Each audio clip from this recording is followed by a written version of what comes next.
දැන් දෙවෙනි පුවත්පතේ අද උඩින්ම තියෙන මෙන්න පුවතක් අර පිස්තෝල ගැන තුවක්කු ගැන කතාවේ අලුත්ම වාර්තාවයි මේ.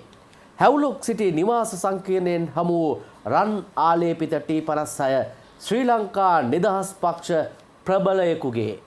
ඔහු හිටපු ඇමතිවරයෙක් කියලා හේමන්ත රන්දුණු ගෙන එන වාර්තාවෙන් අද දිවෙන පොත්පතේ මුල් පිටුවෙන් මේ බව වාර්තා කරනවා.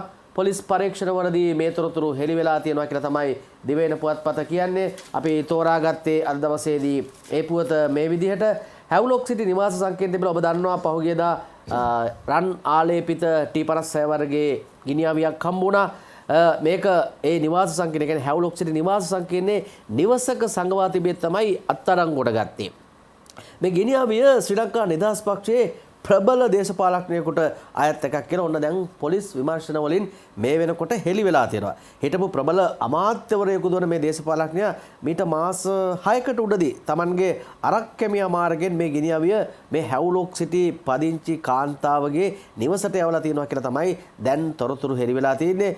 එහිදී මේ නිවසට යවලා මේ සංගවා තබා තියාගන්න කියලා උපදෙස් ලබා දුන්නා කියලා පොලිසිය මේ වන විට කරුණු හෙළි කරගෙන තියෙනවා. ඔන්න ඒ අනුව තමයි මේ ගිනිඅවිය මේ විදියට හැවුලොක් සිටි නිවාස සංකීර්ණයේ පදිංචිලා හිටපු 68 හැවිරිදි කාන්තාව වෙත ගෙනවිත් බාර දුන්නේ හිටපු ඇමතිවරයාගේ අරක්කැමියා. කොහොමුණත් අත්අඩංගුවට ගැනීමට විශේෂ පොලිස් කණ්ඩායමක් ඒ අරක්කැමියව අත්අඩංගුවට ගන්න මේ වෙනට අවිස්සාවේල්ල ප්‍රදේශයටත් ගිහිල්ලා තියෙනවා කියලා තමයි දෙවෙනි පුවත්පත වාර්තා කරන්නේ. මේ ගිනිඅවිය රන් ආලේපිත ගිනිඅවියක් නිසා හුඟක් කට්ටිය කතා වුණා. දැන් ඔන්න කරුණු කාරණා එළිය වුණා. ඊයේ වෙනකොට මේ කාරණේ එළියට ඇවිල්ලා තිබ්බේ නෑනේ. කාගේද මේ ගිනිඅවිය? මේක කොහොමද ආවේ?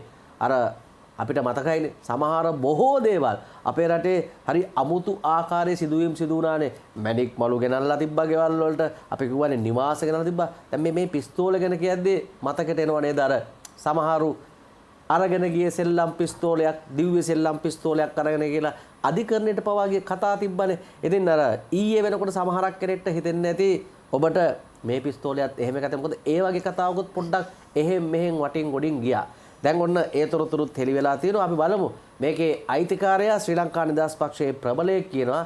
දැන් ඔබටත් හිතනවනේ කවුද ඒ හිටපු ඇමති කියලා. ඒ කවුද කියලා අපිට හෙට දිහා දැනගන්න පුළුවන් වෙයි.